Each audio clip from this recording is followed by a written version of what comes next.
오늘 우리에게 주시는 하나님의 말씀은 로마서 9장 24절로부터 33절까지의 말씀입니다. 이 그릇은 우리니 곧 유대인 중에서뿐 아니라 이방인 중에서도 부르신 자니라. 호세아의 글에도 이르기를 내가 내 백성 아닌 자를 내 백성이라 사랑하지 아니한 자를 사랑한 자라 부르리라. 너희는 내 백성이 아니라 한 그곳에서 그들이 살아계신 하나님의 아들이라 일컬음을 받으리라 함과 같으니라.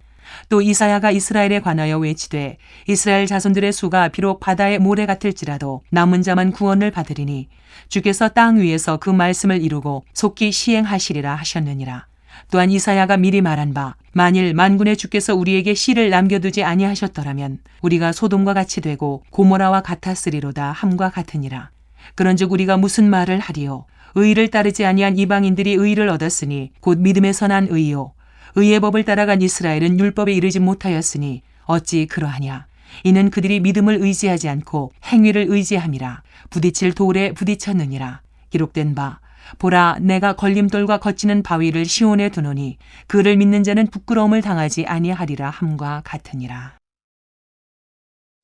20달러의 공율, 미국 캔자스 시티의 한 노숙인 스튜어트, 이름은 스튜어트. 이번에 이제 사업을 하다가 망해가지고 배가 고파 식당에 들어가게 됩니다. 그런데 식당에 가서 배고프니까 음식을 닥치는 대로 먹었습니다. 그런데 돈이 없어요. 돈이 없으니까 지갑을 잃어버린 척하고 막 그 이상한 행동을 합니다. 근데 이걸 누가 보느냐? 그때 주방장이 이걸 보는 거예요. 그리고 그에게 20달러를 건네줍니다. 오, 바닥에 당신 돈이 떨어졌네요. 그리고 20달러를 주는 거예요. 왜 주는 거죠? 음식값 내라고. 네, 알고 있지만 그렇게 해요. 이 사람이 이때부터 삶이 달라지기 시작하는 거예요. 그렇게 하고 한 1년이 지났어요. 그리고 그는 다시 그 식당을 찾아가게 됩니다. 근데 그 식당에 한 도숙인이 식사를 하고 있어요. 그에게 20달러를 줍니다. 전에 내가 궁예를 함을 받고 내가 은혜를 받았거든요. 잊지 않는 거죠. 이제 그 일을 시작으로 이 사람이 힘이 닿는 대로 긍휼을 베풀기로 결정을 합니다. 3년 뒤 그가 케이블 TV 사업으로 굉장히 사업에 성공하게 됩니다. 사람은 변하게 되어 있어요. 이런 마음을 가지고 하니까 사업이 일어날 수밖에 없죠. 26년 동안 미국을 돌면서 필요한 이들에게 100달러씩을 나눠주기 시작합니다. 무시무시하죠. 26년 동안 13억 달러의 돈을 궁유를 베푸는 거죠. 이 돈이 적지 않은 돈이라는 걸 아마 다 알 겁니다. 굉장히 놀랍죠. 20달러의 궁율이 결국 한 사람을 살리고 만을 연매를 맺게 하는 기가 막힌 역사가 일어나게 돼요. 근데 제가 이제 금요일 날 설교하러 막 들어오기 직전에 한 목사님에게 그 미국의 워싱턴 장로교회라고 지금 한 4,000명 정도 보이는, 와, 그 얘기 듣고 깜짝 놀랐어요. 왜냐하면 한 장로님이 식사 대접을 하는데 재밌는 건 이분이 과거 얘기를 하는 거예요. 한 두 건의 사례가 있는데 한 건의 사례가 뭐냐면 회사를 팔았는데 350만 불이 이제 생긴 거예요. 그걸 전부 다 캐시로 바꿔가지고 100달러짜리로 바꿔가지고 집에 잔디밭에 항아리를 묻고 거기다가 돈을 집어넣었어요. 어느 날 왔는데 돈이 없어져 버렸어요. 350만 불이면 적은 돈 아니거든요. 너무나 궁금했어요.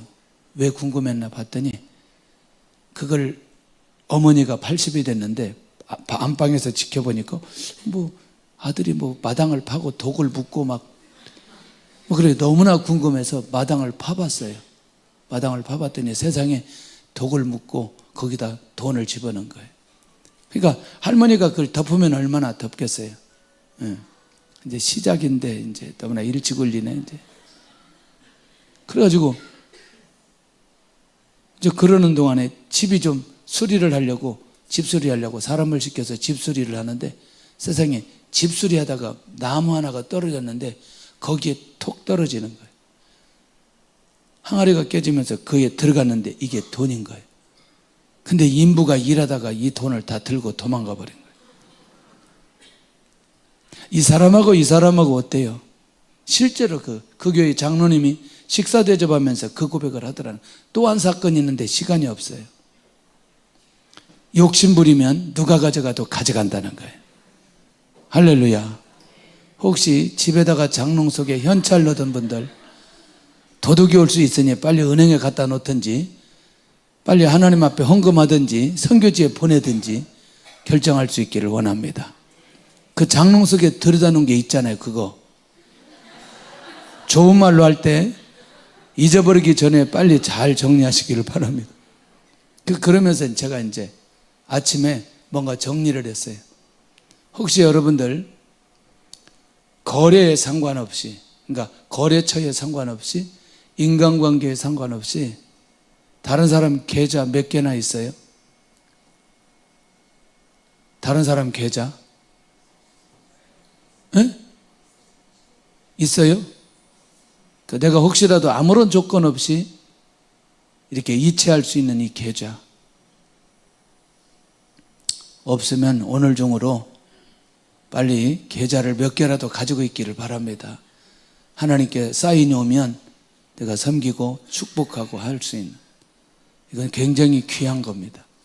자, 사실은 사람이 사람에게 긍휼을 베풀어도 정말 우리가 감동이 되고 사람이 변화될 수 있습니다. 오늘은 그런 정도의 긍휼이 아니라는 걸 기억하시고, 오늘 여기 기가 막힌 긍휼이 있는데 이 하나님의 긍휼의 그릇의 대상이 누구인지 일단 우리가 좀 살펴보고 가야 되는데 23절을 한번 보겠습니다. 23절 시작. 또한 영광받기로 예비하신 바 긍휼의 그릇에 대하여 그 영광의 풍성함을 알게 하고자 하셨을지라도 무슨 말을 하리요. 그리고 24절에는 이 그릇은 우리니 곧 유대인 중에서뿐 아니라 이방인 중에서도 부르신 자니라. 그러니까 살펴보니까 하나님께서 선택하신 그 그릇의 구원의 대상은 바로 우리다. 우리 누구예요? 사도 바울을 비롯해서 지금 그 시대에, 동시대에 살아가는 모든 사람들이 하나님의 긍휼의 대상이었다. 이렇게 얘기합니다. 그럼 우리는 이 안에 들어가요? 들어가잖아요. 들어가죠. 당연히 들어가죠. 자, 이게 우리 안에서 잘 정리되어야 그 다음에 어떻게 나아가는지 살펴볼 필요가 있다는 거죠. 그런데 중요한 건 바울이 여기서 끝내지 않고 또 이들은 유대인 중에서뿐만 아니라 이방인 중에서도 부르신 자들이니라. 이렇게 나간다는 거죠. 그러니까 지금 긍휼의 대상이 우리 지금의 성도들도 있지만 앞으로 이방인 중에서 부르심을 받는 수많은 사람들도 긍휼의 대상이고 구원의 대상이라는 걸 얘기하고 있다는 거죠. 저는 이 대목에서 놓칠 수 없는 게 있어요. 그게 뭐냐? 이 긍휼의 그릇, 구원의 대상. 그런데 그 사람들은 이방인과 유대인을 초월한 하나님의 선택인데 이것은 성령의 역사로만 선택되어진 진정한 그릇이다. 이 말이 무슨 말이냐면 이렇게 정리를 할게요. 혹시 우리가 복음을 전할 수 있는 기회가 있을 때 어쩌다 한번 전하는 사람 말고 자주 복음을 전하다 보면 무슨 일이 일어나냐면 어떤 사람은 쉽게 복음을 받고 예수님을 영접하지만 어떤 사람은 잘 영접해요? 영접하지 않아요? 영접하지 않아요? 그러면 제가 이렇게 말하면 어때요? 성령의 역사가 일어날 때 예수님 나의 구주로 영접한다. 그 사람 예수님 안 믿는데 어떻게 성령의 역사가 일어나느냐는 거예요. 놀라운 비밀이 하나 있어요. 그 비밀이 뭐냐? 무작위로 한번 정리해 보시기를 바랍니다. 그냥 어떻게 정리하느냐? 예수님을 영접한 사람과 영접하지 않은 사람을 비교해서 예수님을 영접한 사람 주변을 한번 살펴볼 필요가 있어요. 그의 가족이 되었던, 친구가 되었던, 목회자가 되었던, 성도가 되었던, 누구를 막론하고 예수님을 영접한 사람들의 배후에는 항상 기도하는 사람들이 있어요. 이 말 이해되나요? 누구는 그를 놓고 그렇게 애통하며 기도했던 그것이 그 사람에게 주님의 복음을 받을 때 성령께서 그 마음을 열어놓고 예수님을 나의 구주로 고백할 수 있도록 역사해 주시는. 자, 그러니까 이런 엄청난 역사는 반드시 성령의 역사로 선택되어진 진정한 그릇이다. 그러니까 이거는 사람들의 생각이나 사람의 판단으로 되어지는 그런 교회가 아닌 아주 우주적인 하나님의 교회가 세워질 것이라는 기대와 믿음이 누구에게 있느냐? 바울 안에 있다는 거죠. 이건 사람이 결정하는 게 아니고 사람이 판단하는 게 아니고 사람이 찾는 게 아니라는 사실을 알려주는데, 그런데 놀라웠게도 이 그릇은 유대인과 이방인 중에서 선택된, 아까 우리라고 표현할 때 신약에 있는 모든 성도들, 그리고 지금 이 편지를 받아 바울과 함께 이 긍휼의 그릇의 대상이 누구인지 함께 찾기를 원하는 로마 교회의 모든 성도들도 그런 존재이고 그런 그릇이라는 사실을 밝혀주고 있다는 거죠. 할렐루야. 간단하죠. 우리도 긍휼의 대상이었고 로마 교회 성도들도 긍휼의 대상이었고 앞으로 구원받을 사람들도 긍휼의 대상인 거라면 이 눈이 열려지면 우리도 당연히 그 긍휼의 대상이 누구인지 찾아야 될 필요 있지 않겠냐는 거예요. 할렐루야. 이상하게도 하나님의 말씀이 내 안에 축적되어 내 안에서 그 하나님의 말씀을 묵상하기 시작하면 일단 우리가 어떤 상태로 넘어가게 되느냐? 기본적으로 내가 하나님 앞에 은혜 받고 하나님의 역사가 일어나고 하나님의 기적이 일어나야 되는 이것을 초월하게 된다는 겁니다. 제가 이 말을 굉장히 중요한 말을 했어요. 내가 은혜 받고 치유되고 능력의 역사가 일어나고 기적이 일어나는 삶을 초월하게 된다는 거예요. 그러니까 내가 은혜 받고 치유받고 능력이 나타나고 성공적인 삶이 목적인 사람에게는 무엇이 보이지 않느냐? 하나님께서 긍휼의 대상으로 찾고 긍휼히 여기려고 하는 이 사람들이 보이지 않을 거라는 거예요. 그런데 하나님의 긍휼의 대상이 오늘 우리 안에 이방인 중에 유대인 중에 어디든지 있다고 생각하는 사람들은 그 영혼에 관심이 있기 때문에 내가 지금 하나님 앞에 이미 구원받은 은혜만 가지고도 충분히 이 하나님의 뜻을 찾고 그 하나님의 뜻을 전달하는 이 일에 집중할 수 있다는 것입니다. 굉장히 어려운 얘기인데 나에게 하나님께서 내 개인적으로 아무런 기적이 일어나지 않는다 할지라도 내가 이 엄청난 하나님의 긍휼의 대상, 구원의 대상을 찾는 일에 집중하다 보면 지금까지 일어나지 않았던 엄청난 하나님의 능력과 역사가 이 안에 일어날 수 있다. 그러면 대부분 제가 질문을 던집니다. 성경에 드러난 모든 인물들이 자기 문제 때문에 하나님의 능력과 기적을 경험했을까? 공동체의 문제와 하나님의 언약을 위해서 기적과 능력을 체험했을까? 언약과 공동체를 위해서 하나님께서 주신 게 거입니다. 할렐루야. 아니, 우리가 너무나 잘 아는 대로 다윗이 골리앗을 이길 때 물맷돌로 골리앗을 쳐서 죽이고 그 골리앗이 가지고 있는 칼로 이 골리앗을 죽이게 되는 이 다윗의 모습을 보면서 결국 다윗 개인적인 승리라고 말할 수 있어요? 이스라엘 민족의 승리라고 말할 수 있어요? 할렐루야. 그것이 곧 다윗이 이스라엘 민족의 왕이 될 수 있는 결정적인 계기 된 거 아세요? 그러니 이 원리를 이해해 본다면 이제 우리는 조금 더 우리의 시각이 넓어져야 될 필요가 있다는 거예요. 나의 삶의 목적과 방향이 무엇인지에 대한 감각을 가지고 가야 되는데, 보세요. 이들은 또한 이미 선택된 자들로서 앞으로 구원받을 영혼들까지 포함된 게 이 긍휼의 그릇의 대상이라는 거예요. 그러니 바울은 이런 거죠. 자신과 동일한 그릇으로 선택된 이들을 전하고 그들을 찾아서 그들을 만나고 그들에게도 동일한 복음을 전해야 될 필요가 있다는 거죠. 이것이 뭐냐면 바울이 가지고 있는 삶의 가치관이라는 거예요. 할렐루야. 예.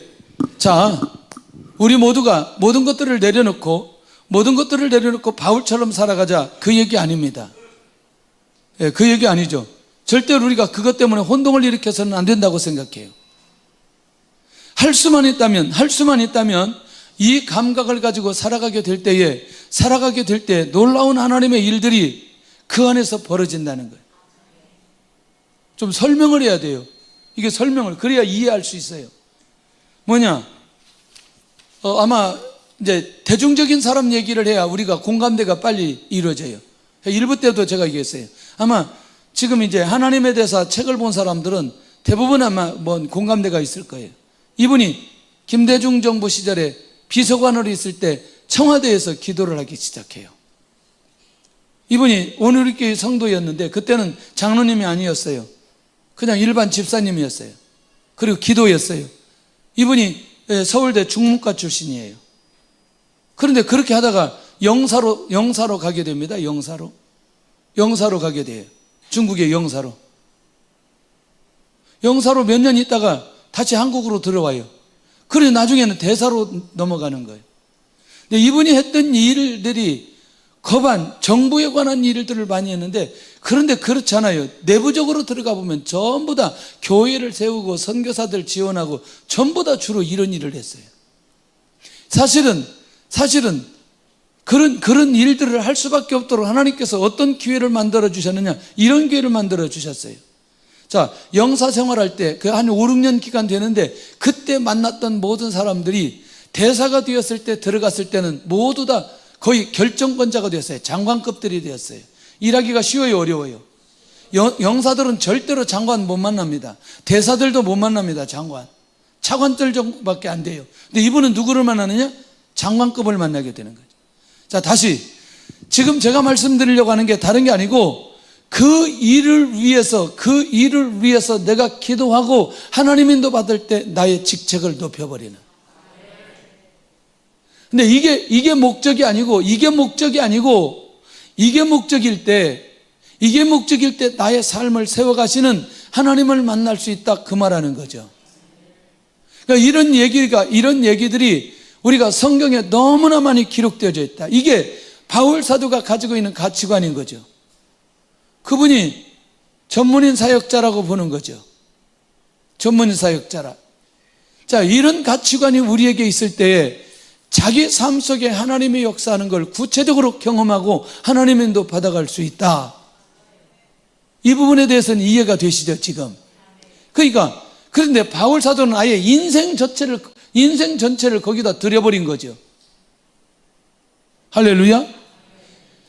결국 유대인들은 유대인들 안에서도 긍휼의 그릇이 있다는 것과 이방인은 이방인 중에서도 긍휼의 그릇이 있다는 것을 알고 찾아야 한다는 게 사도 바울의 궁극적 얘기인 거예요. 그게 목적인 거죠. 그러니까 이 마음을 자기만 가지고 있는 게 아니고, 누구에게도 이 마음을 가지도록, 로마에 있는 교회 성도들도 이 마음을 가지도록 하는 게 가장 중요한 목적이라는 거죠. 할렐루야. 자, 그러니까 자기 안에 분명한 가치관이 있으니 이 분명한 가치관을 다른 사람들에게 함께 공유하고 그 사람들과 함께 살기를 원하는 마음이 바울 안에 있다는 거죠. 설득력이 떨어져요. 24절 한 절로는 설득력이 떨어지니까 갑자기 바울 사도가 호세아 얘기를 끌고 오는 거예요. 긍휼의 그릇으로 이방인의 구원을 예언한 호세아 얘기입니다. 이 얘기가 뭐냐? 내가 내 백성 아닌 자를 내 백성이라 호세아 2장 23절을 쭉 끌고 와서 지금 이제 이 로마교회 성도들에게 설명하기 시작하는 거죠. 방탕한 이스라엘 민족과 하나님은 올바른 관계 회복을 예언하신 내용이 바로 내가 내 백성 아닌 자를 내 백성이라 이렇게 말씀하셨다는 거죠. 그 말이 무슨 말이냐? 이스라엘 민족은 방탕해서 하나님의 관계를 회복할 수 없는 사람들이라는 거예요. 호세아는 고멜이라는 아내가 있는데 이 고멜이라는 아내가 바람나가지고 가정을 지키지도 않고 그렇게 방황하고 돌아다니는데 여전히 그를 아내로 맞이하도록 하나님께서 말씀하시고 있다는 거예요. 그러니까 그 말이 무슨 말이냐면 고멜이라고 하는 아내를 통해서, 고멜이라는 여인을 통해서 호세아가 하나님의 마음을 가지고 그 여인을 품을 수 있도록 하나님께서 말씀하시는 거예요. 그러면서 결국 그것을 이스라엘 민족과 하나님의 관계 속에서 다시 회복하기를 원하는 하나님의 마음을 그 시대에 전달하고 있다는 거예요. 이해되시나요? 이게 하나님의 마음이라는 거예요. 그런데 이 하나님의 마음을 이해를 해야 지금 국률의 그릇이 어떤 그릇인지를 이 로마교회 성도들이 알 수 있기 때문에 호세에 관한 얘기를 하고 있다는 거죠. 고멜 같은 백성들이 돌아올 수 있었던 건 바로 하나님의 호의와 사랑 때문에 이들이 돌아올 수 있었고 하나님의 관계가 회복될 수 있었다는 거죠. 그러니 지금도 하나님의 진노 속에 있고 하나님을 떠나버리고 하나님의 관계가 회복될 수 없는 사람들도 지금 진노의 그릇이 아닌 긍휼의 그릇으로 하나님께서 그들을 기다리고 그들을 지키고 있고 그들이 구원받기를 원하고 계신다. 할렐루야. 보세요. 다시 한 번 더 나갑니다. 호세아 2장 23절 사랑하지 아니한 자를 사랑하는 자라 부르리라.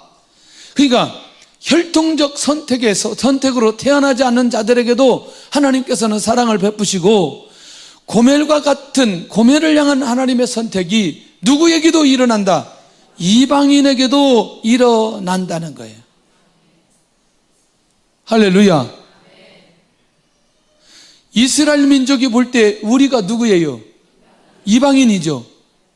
우리가 볼 때 다른 나라 어때요? 이방인이죠.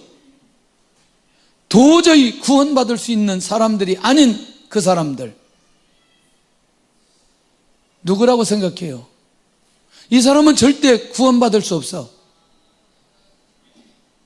하하. 그래서 여러분들 장춘에 가면은 731 부대 한번 갔다 오셔야 돼요.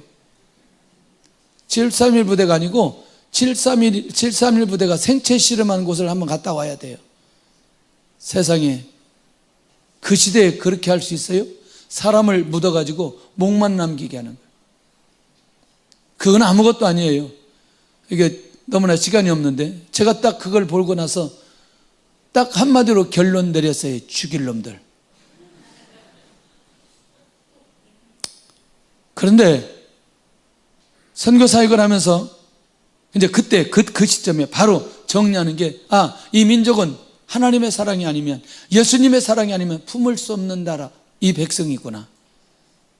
복음 때문에 내가 이 민족을 사랑해야 되지. 어제 강행숙 목사님 왔어요. 일본에서 바람과 불꽃교회 유태호 목사님이랑 사역하는데 이번에 또 교회 개척했대요. 이번까지 7개 교회를 개척했대요. 일본에서. 별로 안 놀라는군요. 일본이 복음화되는데 얼마나 어려운지 잘 모르시죠. 근데 그 안에도 긍휼의 그릇이 있다는 거죠. 할렐루야. 그러니까 우리가 착각하는 게 뭐냐면 우리 스스로 진노의 그릇과 긍휼의 그릇을 우리 스스로 결정해 버린다는 거예요. 그래서는 안 된다는 얘기를 사도 바울이 누구를 통해서 얘기하느냐? 호세아 선지자를 통해서 그 시대에 하나님께서 일하셨던 그것이 무엇인지를 명확하게 설명하는데 고멜 얘기하고 하나님 이스라엘 백성들과 하나님의 관계 얘기를 하니까 이거는 뭐 다 열려져 버리는 거죠. 세상에 고멜 같은 여인도 하나님께서 그렇게 받아들이고 인정하는 거라면 이방인이 돌아오게 되는 모형을 바로 호세아서의 예언과 연결시키면서 지금 이 시대에 그렇게 그런 영혼들이, 그러니까 지금 이 시대라는 건 지금보다도 지금 바울 시대에 그 얘기하는 거죠. 특별히 로마 안에 이런 엄청난 사람들이 있다는 사실을 사도 바울이 밝히고 싶은 거죠. 하나님은 이방인들로 불러 그의 백성이 되기를 원하시는 이런 기가 막힌 마음과 계획이 하나님에게 있다, 하나님의 마음이다 라고 하는 걸 전달하고 싶은 거예요. 이게 하나님의 마음이다. 그러면 그게 하나님의 마음이면 누가 받아야 돼요? 졸면 하나님의 마음을 못 받아요. 눈이 열려야 하나님의 마음을 받게 된다니까. 할렐루야. 그러니까 이 하나님의 마음이 내 안에 있을 때에 영혼을 향해서 열린 마음으로 나아갈 수 있다는 거예요. 예. 그리고 영혼을 향해서 축복할 수 있다는 거죠. 왜? 진노의 그릇이라고 판단했던 내가 저 사람도 하나님의 긍휼의 그릇으로 하나님께서 받아들이고 인정한다. 그러면 모든 사람에 대해서 다 열릴 수밖에 없다는 거죠. 우리도 모르게 선입견이 있어요. 범죄 집단은 절대로 돌아올 수 없다. 구원의 대상이 아니다. 천만의 말씀, 범죄 집단 안에 구원의 대상이 있다는 걸 믿으셔야 된다는 거예요.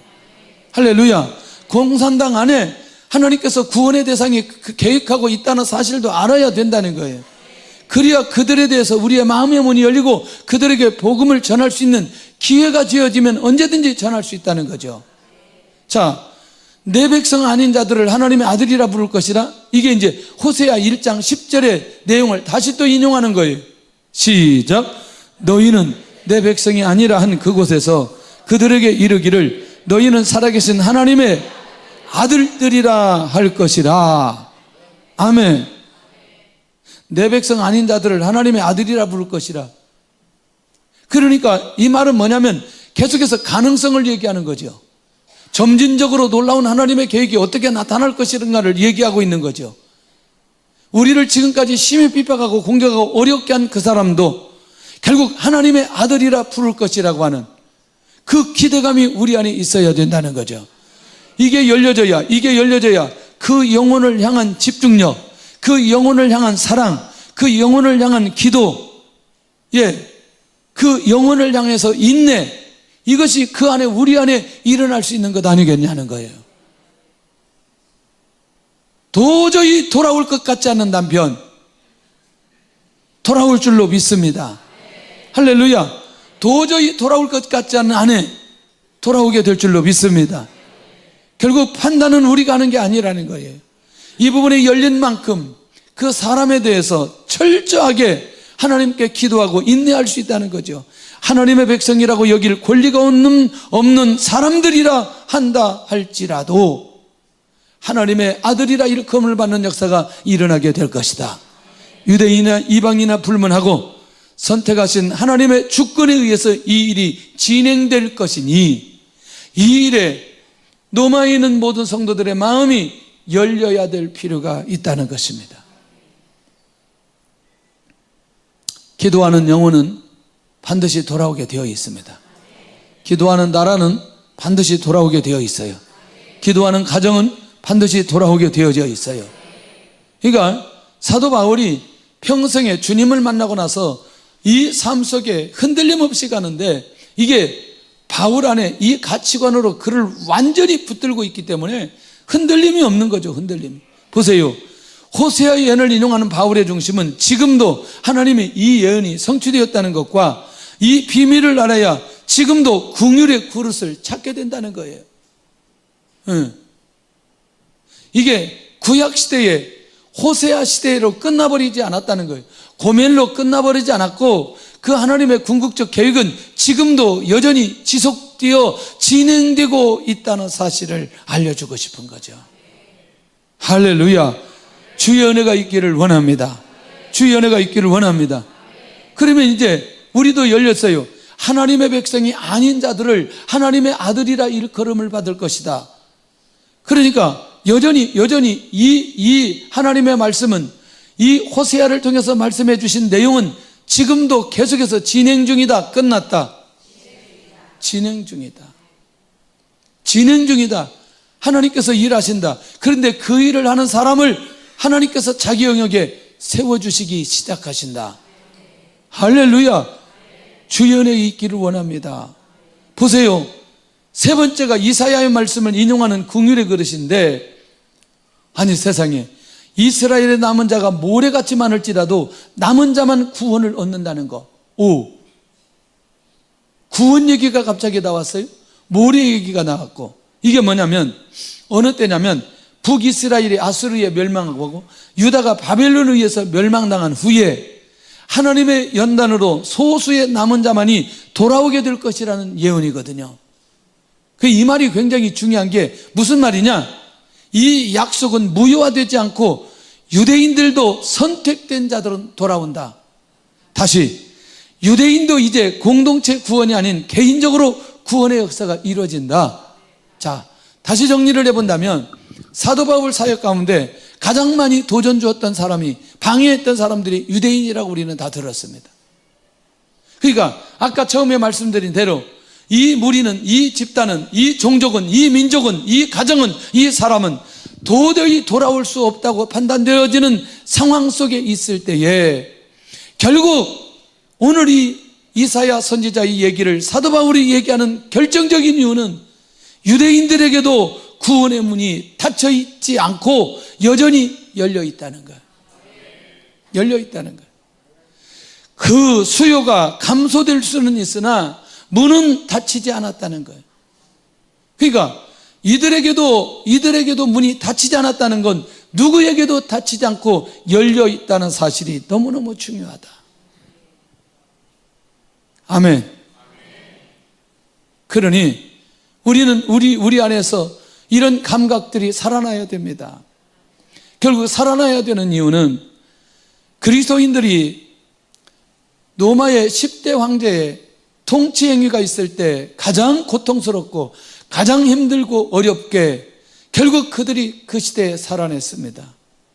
그것도 1년도 아니고 한 300년 가까이, 300년여간에. 그런데 이렇게 핍박하고 그리스도인들을 잡아 죽이고 화재가 나도 무슨 일이 생겨도 계속해서 책임을 누구에게 돌리는, 그리스도인들에게 돌리는 이 황제들의 통치 행위 속에 그리스도인이라고 이름만, 아니 표시만 되면, 그게 나타나기만 하면 그들을 다 죽이는 그 상황 속에서도 로마의 복음의 문이 닫히지 않고 열려 있었다는 사실이 중요하잖아요. 313년, 300년 만에 결국 로마가 복음으로 완전히 정복되었다는 사실을 생각해 보면 너무나 놀라운 일이라는 거예요. 할렐루야. 할렐루야. 질문을 던지면 어떨까요? 북한 교회가, 지하교회가 전에보다 지금이 숫자가 줄었을까요? 늘었을까요? 에? 어떻게 알아요? 그냥 얘기해 보는 거죠. 중국 교회 지금 굉장히 심하거든요. 핍박이 심하거든요. 여러분들, 성도들이 늘었을까요? 줄었을까요?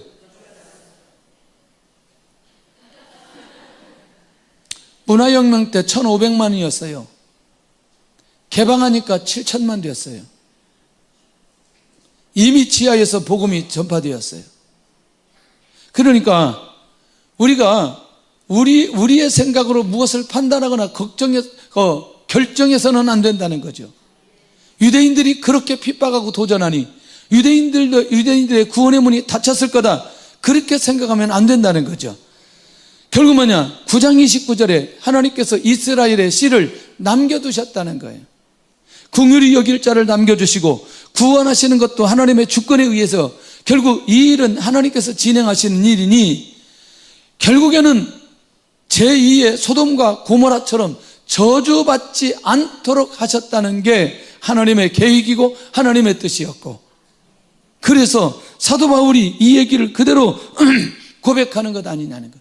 이미 이사야 선지자를 통해서 그렇게 고백되었던 내용들이 실제로 성취되어 하나님의 인도 속에 들어간다. 며칠 전에 제가 그런 얘기 했어요. 목사님 한 번 만났는데 자기 지금 주된 사역은 이스라엘이라는 거예요. 유대인들이라는 거예요. 그렇게 유대인들에게 복음을 전하고 유대인들이 지금 돌아오고 있다는 거예요. 근데 생각보다 유대인들이 많이 빠져 있는 게 있대. 마약에 빠져 있다는 거예요. 예. 그런데 놀라웠게도 그들이 돌아오고 있다. 그래야 주님 오시니 그 나라에 가서 열심히 복음 전해야 되겠다. 그렇게 말씀하시는 거죠. 자, 그런 면에서 절대로 이전처럼 소돔과 고모라가 멸망하는 것처럼 그렇게 멸망하도록 만들어 놓지 않을 것이다. 그 말은 뭐예요? 씨를 남겨주셨다는 것은 그들을 구원하시겠다는 것과 그들을 멸망하지 않겠다는 하나님의 의지가 이 안에 있는 것 아니냐는 거예요. 그러니까 그 이사야의 얘기를 들으면 들을수록 여전히 하나님께서는 지금도 이 사람들을 찾고 있고, 지금도 이 문은 열려 있고, 지금도 이 일은 진행되고 있다. 그것을 로마교회 성도들이 받아들여야 바울처럼 로마 복음화를 위해서 일어설 수 있는 것 아니겠냐는 거예요. 딱 그 복음화를 위해서 그들이 로마교회 성도들도 같이 일어나도록 하기 위해서 매 장마다 지금까지 달려오는 이 9장에 올 때까지 끊임없이 그 배경과 흐름 안에는 사도 바울이 고백하고 선포하는 그 안에는 이 흐름이 계속해서 그 안에 있는 걸 보게 된다는 거예요. 할렐루야. 오늘 우리 은혜 받아야 돼요. 하나님의 능력이 나타나야 돼요. 근데 저는 좀 그런 생각들이 많아요. 왜냐면 제가 모태신앙이고 교회 안에 자랐거든요. 사역하다가 병이 걸려서 치유받기도 하고 수많은 문제 속에서 그 문제가 해결되기도 하고, 그런데 중요한 건 그때마다 하나님께서는 중요한 본질을 놓치지 않게 하셨어요. 이 본질을 놓치지 않게 했어요. 병 치유되면 뭐 해야 되는데? 병이 치유되는 게 목적이 아니고, 내가 돈을 버는 게 목적이 아니고, 내가 학교를 가는 게 목적이 아니고, 내가 성공하는 게 목적이 아니라는 걸 너무나 명확하게 알려주시는 거예요. 할렐루야. 예. 그러니까 여러분들 이 감각이 우리 안에 살아있어야 그가 하는 사업이 일어날 수밖에 없어요. 그가 직장에서 최고의 자리에 올라갈 수밖에 없어요. 이 비밀을 알아야, 할렐루야, 이게 비밀이라니까. 이게 비밀이래. 그러니 이 비밀을 깨닫는 사람은 절대로 중단하지 않고 잠자지 않고 영적으로 끊임없이 깨어있어 하나님 인도 받아간다는 거죠. 얼마나 놀라운 일인지 몰라요.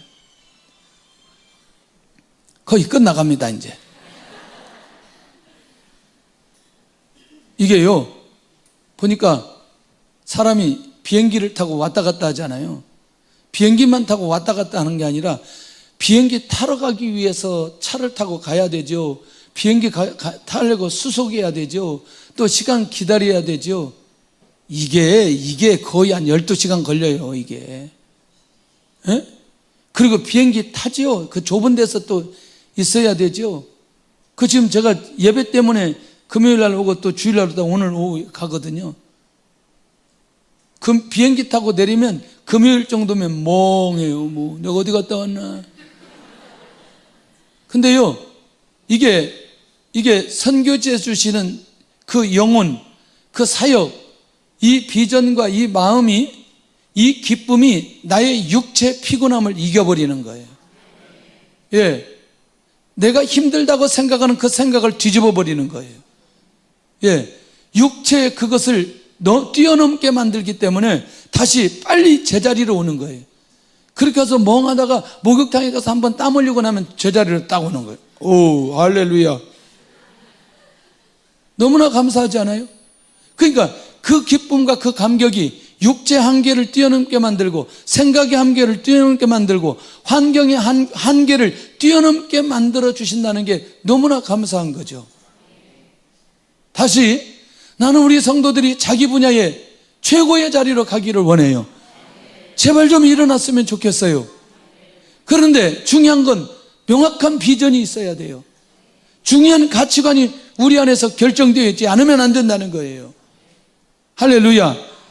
그러면 만약에 우리가 수도 없이 얘기하지만 그게 목적이라면, 사업이 목적이라면, 직장이 목적이라면 세상 사람들과 다를 게 아무것도 없다는 거죠. 이해되시죠? 무슨 말인지. 이게 놀라운 비밀이라는 거죠. 자, 남은 자는 누구냐? 복음을 믿고 순종하는 약속 있는 자녀라는 거. 율법은 행위가 아닌 믿음에 의해 그를 의롭다고 하시겠다는 그 하나님의 의지와 약속이에요.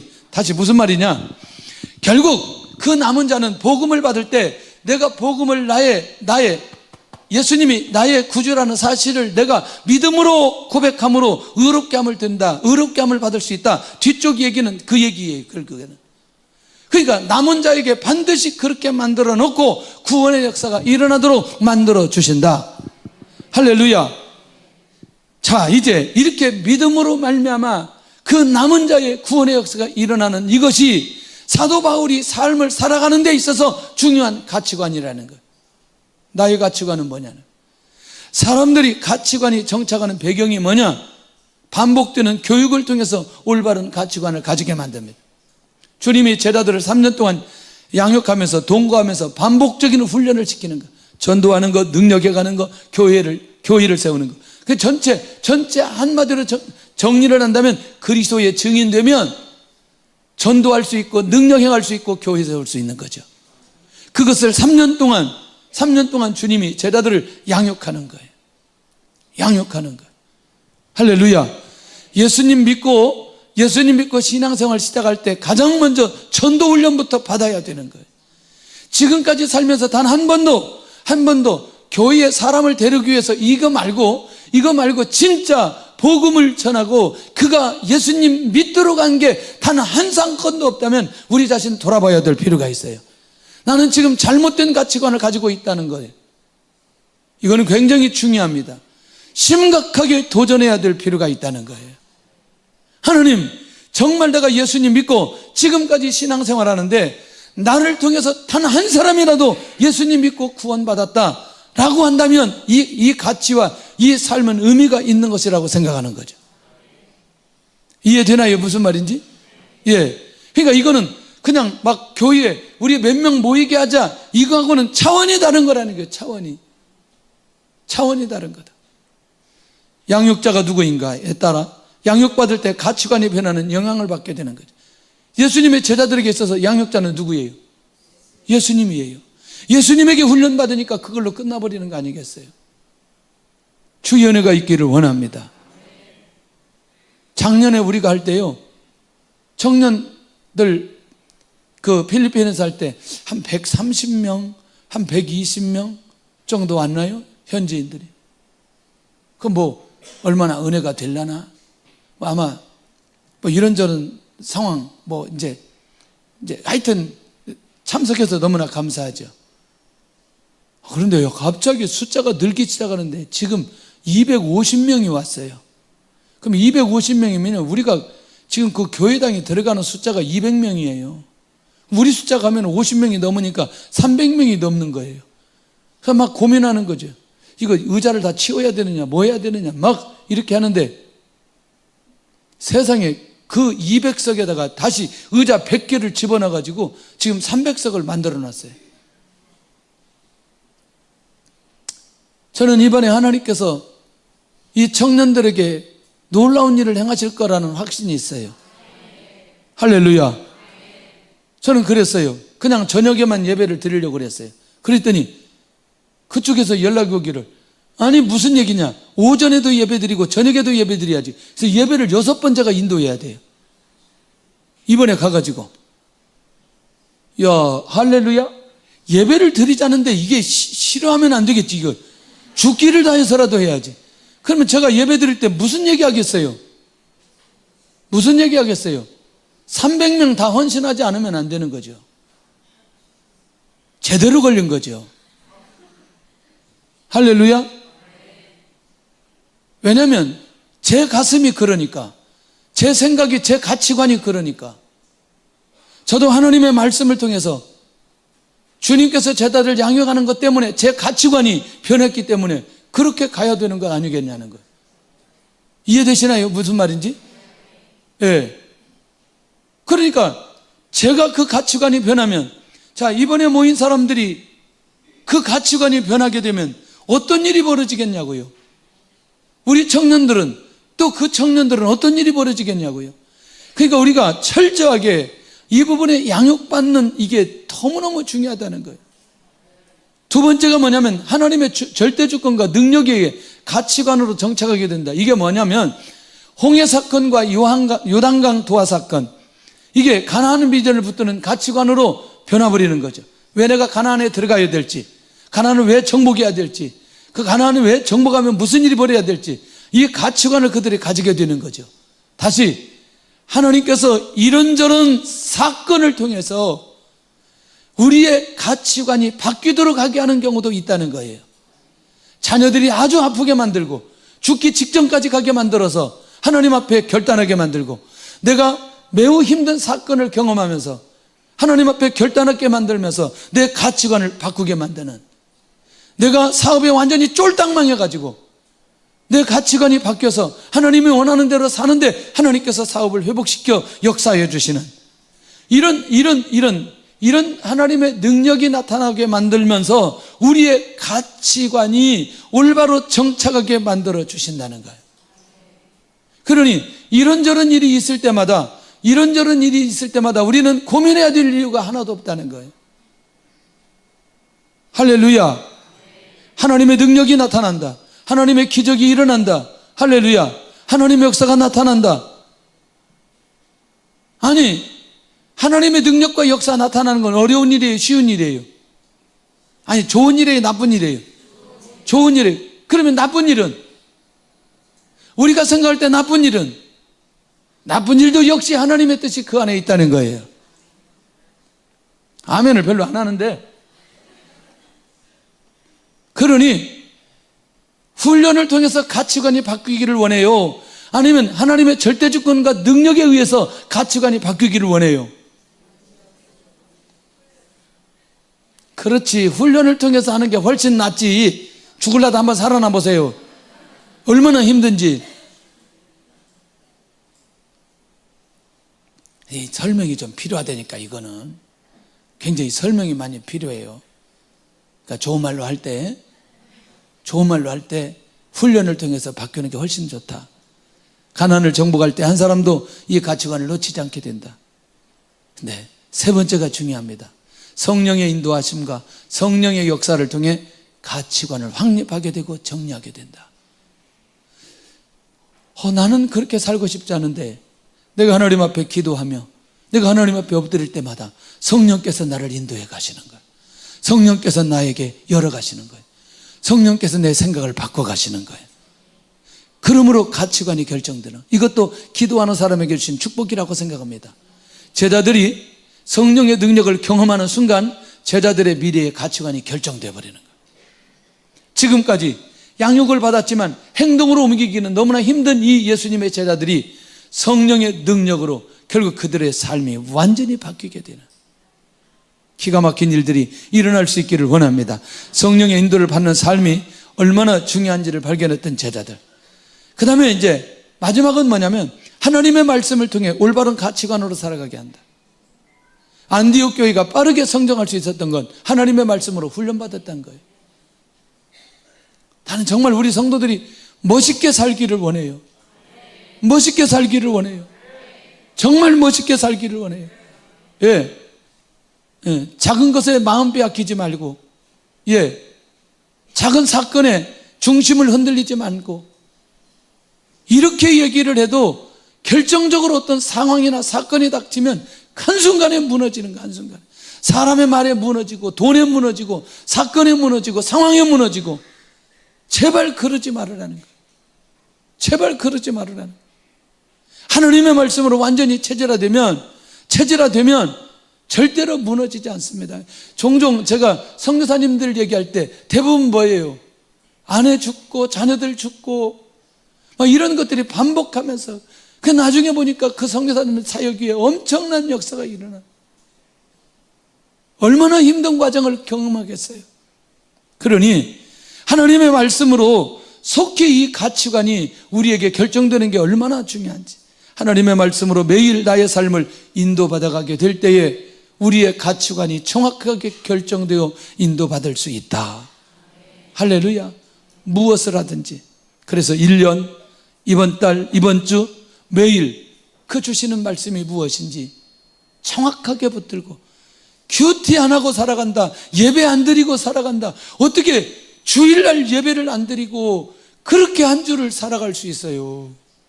소경의 길을 가는 것과 똑같지요. 예. 하나님의 말씀 인도받지 않으면 소경의 길을 가는 것과 똑같은 삶을 왜 그렇게 살아가느냐는 거예요. 그러면 그 말은 뭐예요? 잘못하면 어디로 갈 수도 있다? 다른 길로 갈 수도 있다는 거죠. 위험한 길로 갈 수도 있다는 거죠. 무엇이 없으니? 방향이 없으니.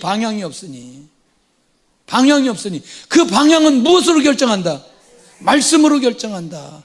그런데 멀쩡하게 살아가는 거죠. 그리고 쉬운 언어를, 불신앙적인 언어를 너무나 쉽게 쓰는 거죠. 왜? 뭐가 없으니? 방향이 없으니. 무엇이 없으니? 말씀이 없으니. 무시무시하다는 거죠. 내가 뭐 화내는 게 아니고 그냥 소리를 지르는 거예요. 에?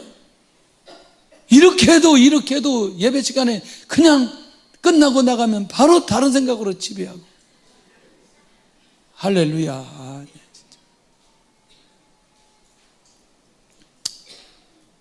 내가 회개를 가서 회개는 하기는 했어요. 뭘 회개했느냐? 지난주에 우리 중등부 데리고가는데 이게 15살 미만은 7만 5천 원씩 내야 되는 거예요. 7만 5천 원씩 내야 되는데 애들 3명을 내 손자라고 해가지고 데리고 갔어요. 성이 다 이씨여가지고. 그랬더니 한 놈들이 내 팔을 막 매달리고 막 이제 거기서 막 다 줘서 저 통과하는데 막 물어봐요. 뭐 어디 있냐, 호텔은 어디 있냐, 뭐 며칠간 있을 거냐, 뭐 그 다음에 항공표를 내라 그러더니 다 이제 맞게 다 하니까. 근데 이 사람이 도장을 찍는데 시간이 많이 걸려. 하나 찍을 때마다. 이게 너무나 갈등하는 거예요. 이래 심증은 있는데 물증이 없는 거예요. 계속 이 세 사람을 찍는데 얼마나 힘들게 찍는지. 나도 그렇지. 얼굴이 화끈거리지. 이게 지금 목사가 이게 7만 5천 원 안 내려고 지금 이게 이 선교로 와가지고 이게 무슨 짓이냐. 이게 진짜 막 죽을 지경이야. 주님, 왜 내가 그냥 7만 5천 원 다 돈 낸 거예요. 지금 다 낸 건데 이거 지금 가는데 우리가 선교하러 왔는데 이게 7만 5천 원 안 내려고. 이게 마음이 영 불편해. 다음에는 절대로 이렇게 하면 안 되겠다. 이 영혼들 구원하러 왔는데 이거 지금 7만 5천 원 안 내려고 내가 지금 이렇게 하고 있으니, 뒤에서는 성공했다고 좋아해가지고 막, 이 지금 성공할 일이 아닌데 지금. 이거 다른 것 때문에 아니라 지금 이게 이 선교로 왔는데 이게 뭐냐 이게. 주님 죄송합니다 진짜. 이게 목사가 이거 앞장서가지고 다른 사람도 또 아들이라고 또 데리고 들어오고 막. 진짜. 그래서 이제 이렇게 하면 안 되겠다. 사실 돈이 없어서 그런 건 아니고 먼저 그랬어요. 이 중심 자체가, 이 가치관이 너무너무 중요하다. 이거를 아무렇지 않게 생각할 수도 있지만 그렇게 하면 안 되겠다는 생각이 드는 거예요. 이해되시죠? 무슨 말인지? 예. 내가 하나님의 호의와 은혜를 받은 긍휼의 대상임을 믿는가? 하나님께서는 오늘도 나를 통해 긍휼의 대상자를 찾고 계심을 믿는가? 나는 구원받아야 될 영혼에 대한 긍휼의 마음이 있는가? 내가 이 가치관으로 가득하고 있는가? 찬양하면서 예물 드리는 시간 갖겠습니다.